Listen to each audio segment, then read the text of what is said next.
This week, Australia's Royal Commission into Anti-Semitism and Social Cohesion is due to release its first interim report, which specifically looks at the intelligence and security failures that contributed to that attack that happened in Bondi on the 14th of December, in which 15 people lost their lives.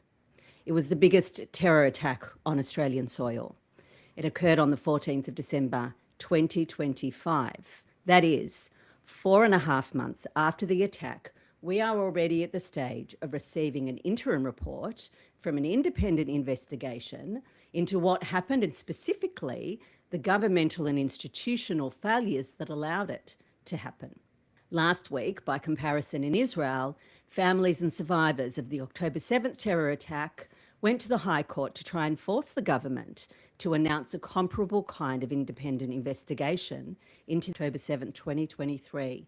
As yet, there has been none more than 2.5 years later. Frankly, it's quite sad. It's a quite sad reality to live in, because if you think of the people who endured what they endured in the Kibbutzim or at the Nova Music Festival, if you think of all these, you think of the parents of the soldiers who fell during the war, if you think of the parents of the hostages that were taken, and many of them died in captivity, and they want answers and they deserve answers, and they haven't received them yet, and it's such a devastating situation.